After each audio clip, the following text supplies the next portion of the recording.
Good morning, YouTube. I'm Jim, and this is the Film Experience. So this morning, I'm here at the Fraser River, one of my favorite little haunts that I like to come, and I brought with me something special. This past week, I had a message from a fellow who contacted me about an old camera and asked me if I'd be interested in taking a look at it. Naturally, I said yes. I went over, I picked it up, and what we've got here is a Kodak Brownie Six-20. The camera dates from about 1933 to 1941.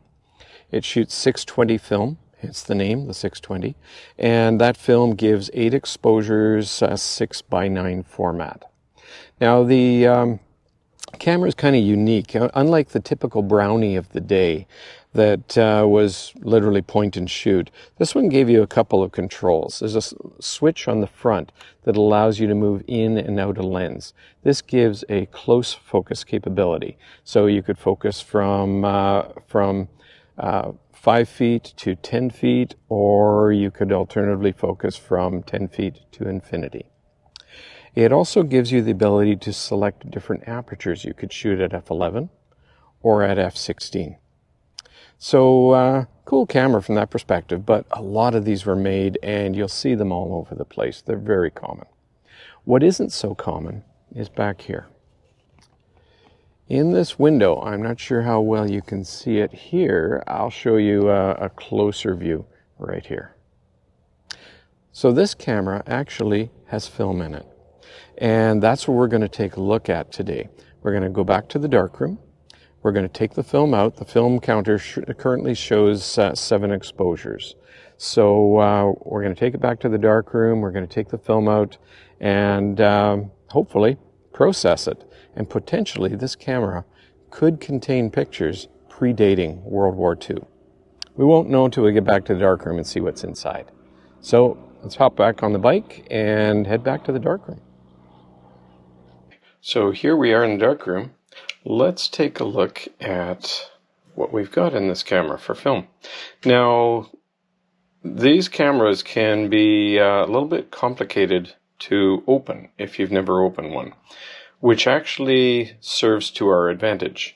Because they are difficult to open, it's unlikely that somebody over the years has popped this open and exposed the film. You need to know the secret to get inside this puzzle box. So to open the camera, the first thing we're going to do, it currently says frame 7, and let's go ahead and advance that.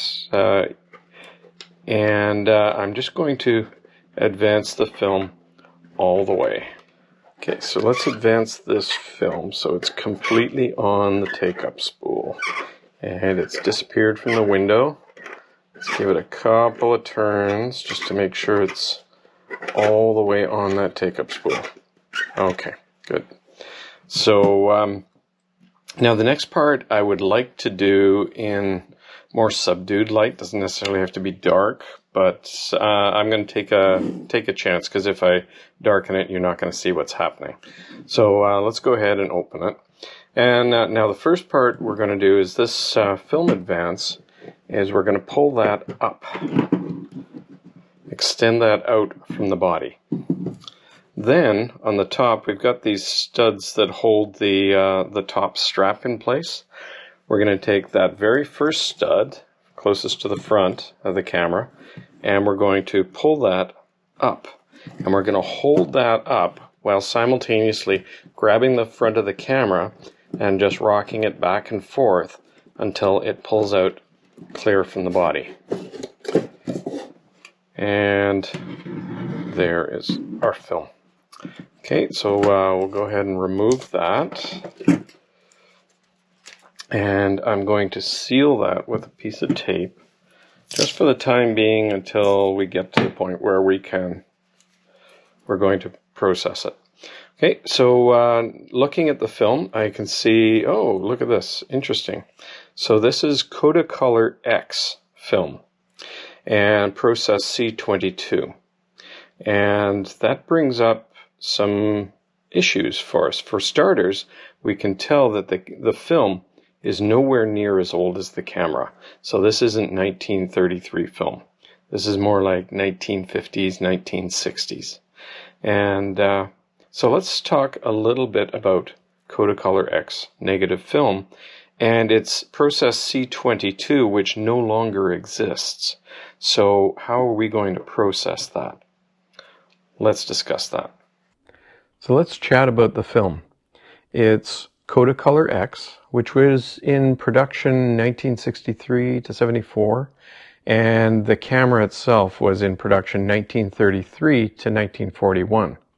That's quite a discrepancy between the two. I would normally have expected a film to be much closer to the age of the camera. However, I suspect that someone thought it'd be fun to shoot some modern film in an older camera. Maybe they were doing this back in the mid-1960s with a camera they knew to be from the 40s. It's likely, many of us today, me included, like to try out older cameras, so why not a photographer from the 60s doing the same? Our problem is going to be processing. This film predates C41 color processing, which is what we use today. The chemicals used to process this was called a C-22 process. And the chemicals were discontinued back in the 70s. It should be possible to obtain the individual chemicals and mix them myself to make the developer in-house. However, I've looked at some of the components, and some of the chemicals are rather nasty, including potassium ferricyanide, which I would rather not handle. Also, due to the age of the film, the colors are likely to have faded and shifted, so even if we did do this, the color images would likely look off. So what do we do? The solution is simple. We process the roll as black and white. It is color film, but every film, both color and black and white, have a silver layer that can be developed to create a black and white image. And that's what we're going to do here. There's several different developers that could be used, each with their own pros and cons. I've decided to use my old standby, Rodinal. Based on previous experience developing vintage films, I'll use Rodinal in a 1:50 dilution for 10 minutes.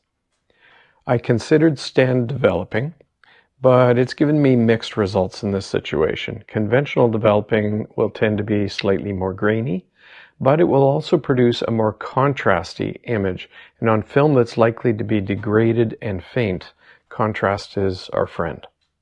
So let's head back into the darkroom and see if we can resurrect some never-before-seen images from the past. So here we are in the darkroom. Now I need to get the film loaded into the developing tank. And then we're going to run the film for 10 minutes in Rodinal at a 1:25 dilution, then in stop bath for 1 minute, followed by 5 minutes in fixer, and from there it's going to go 10 minutes into a rinse, and then finally a quick dip in a rinse aid to help with drying. Now to get the film into the developing tank, I'm going to need to close up the room. So I'll close the light tight shutters, and I'm going to kill the room lights, so we're going to be completely dark. Now obviously I can't show you that process because you won't be able to see anything. So I'm going to go ahead and do that, and we'll be back in a moment when the film is loaded. Okay, so we've got the film is in the tank, and let's go ahead and set the timer for 10 minutes.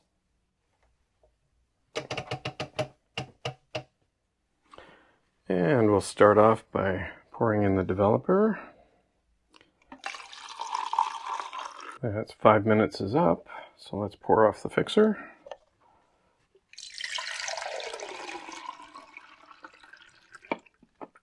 And off for the rinsing phase. Now comes the exciting part. Let's see if we actually got anything.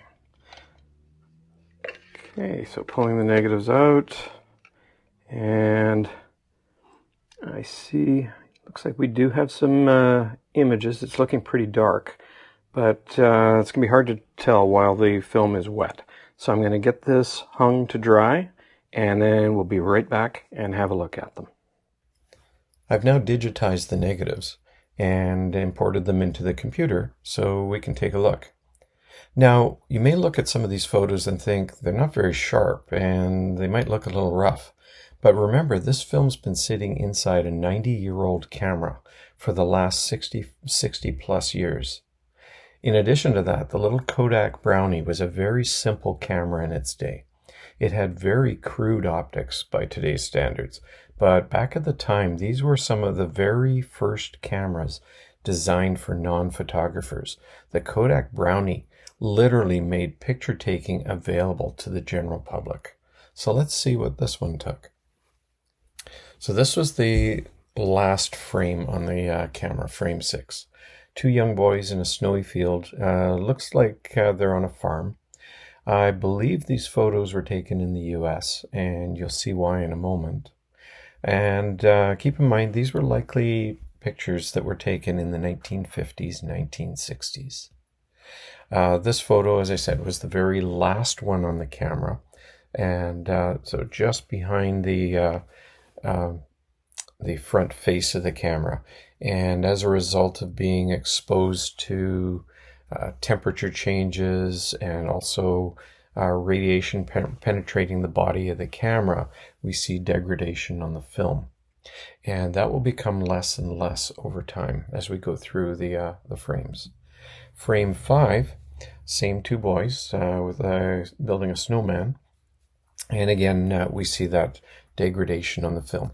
And here we are on frame 4, side of a building. Now it looks pretty dull, but remember this person was shooting color film. So I'm suspecting the flowers were the subject of this image.